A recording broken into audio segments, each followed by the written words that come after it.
Yo, what's going on YouTube? Welcome back to another Minnesota Twins game review. A day game, which is great, and a series win for the Minnesota Twins. They won 5-0 today over the Seattle Mariners after getting shut out 5-0 yesterday. So definitely a good bounce back win, a good win overall. That's 3 of the last 4 series. The Twins are now 37-28. I think they're 3 games up on Cleveland. I'm not sure 100%, but it's something like that. They're still in a comfortable lead.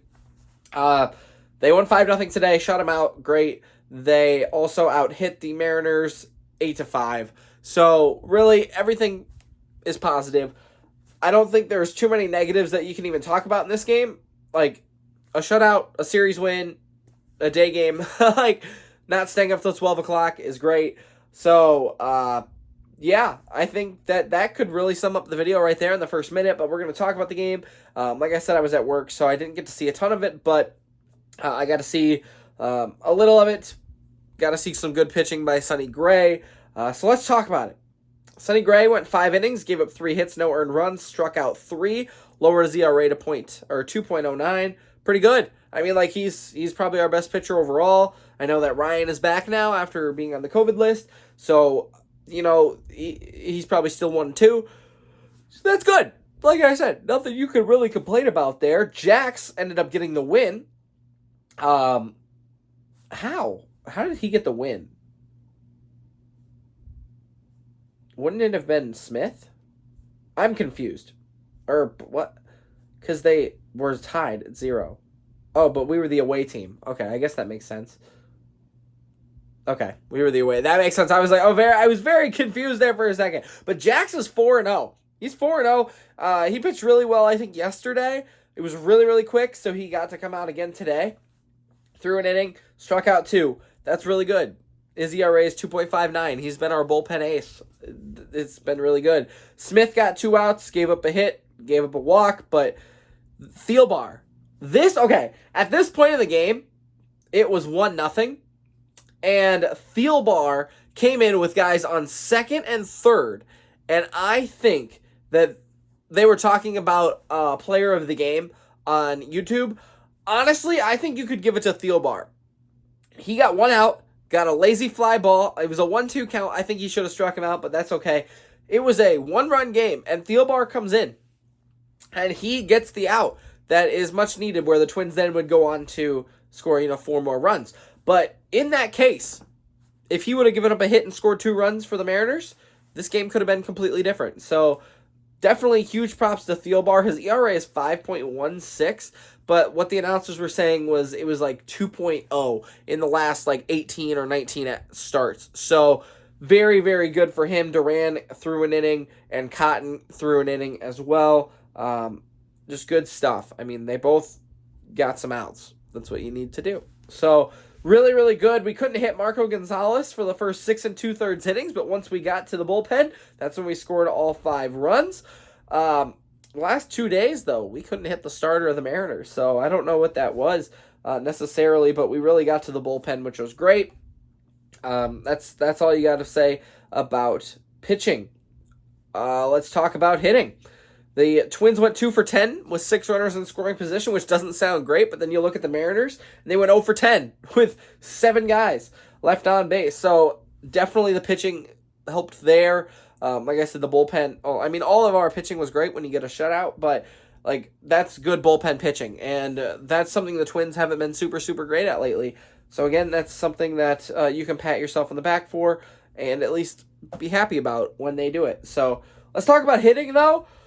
Like I said, they didn't hit very well in the first 6 innings. No runs. Most of the hits came in the last 3 innings. Buxton, 0 for 5. Not a super hot day for him. Correa, 1 for 5, though he had a double. Urshela, 1 for 4. He had a nice play in the outfield, or in the field. Sanchez went 1 for 3, scored 2 runs. Arise went 1 for 2 with a game break opening single. He has not had a great time in Seattle after game 1, so the last 2 days. He did not get a hit yesterday, I believe, and was 0 for 2 in this game, but then came through pretty big with a great at-bat. I mean, that was 7 or 8 pitches, battled, fought tough. I mean, that's what he does in the box. Even when he struck out today, he was really battling up there. It was like another 7 or 8 pitch at bat. And then just dribbled one through the left side. Like, that's all you have to do. Goes the other way and gets a nice little 2-run hit out of it to break open the game. Kepler went 1 for 4, and Celestino went 1 for 4 as well with an RBI. He's also pretty good. He's batting .330 still. My dad says he's a mix of Byron Buxton and Luis Arraez. I can see it this year. He's done well. So, yeah, I was impressed today by pretty much everybody.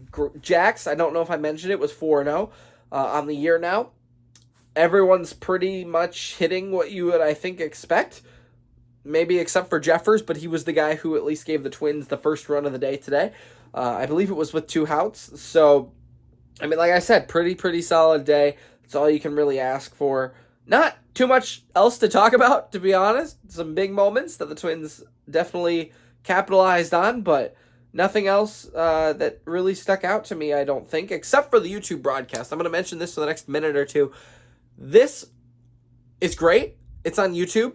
Like, the Twins were getting a lot of exposure. I thought the announcers were very good in the sense of they were promoting both teams. They were unbiased. They, were very exciting when it came to the players' accomplishments.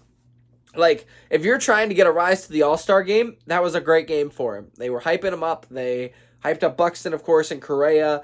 I mean, they hyped up almost everybody that you could ask for. They also did it for the Mariners. But the broadcast itself was awful, and I hate listening to these guys. It's like, it's a millennial broadcast. It's not, Morneau. It's not regular broadcasters, team broadcasters. It is guys that are outside of, I wouldn't even say baseball, but just outside of the MLB broadcast landscape, coming in, doing a game. They don't know the teams very well. It was just a cheesy, awful broadcast. I don't like listening to it.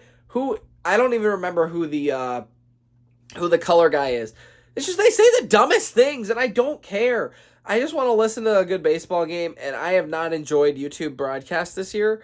So let me know what your guys' thoughts are on that. But other than that, it was good to watch. I mean, the Twins are on, like, they don't play on Sunday Night Baseball, like, ever, because that's for the Yankees, the Cubs, the Cardinals. But for this, they played on YouTube, like, 2 times this year already. Like, that's good. I'm happy for them, because it gets them a lot of exposure that they probably wouldn't otherwise, and it's a day game. So let me know what you guys thought of the broadcast, but I did not like it. We'll see if it changes. But that's all I got for you guys today. Thanks so much for watching. I hope you guys did enjoy the game. If you enjoyed the game, you're going to enjoy the night off from baseball or watch another team. But I hope you guys did enjoy the day. Thanks so much for watching. See you next time.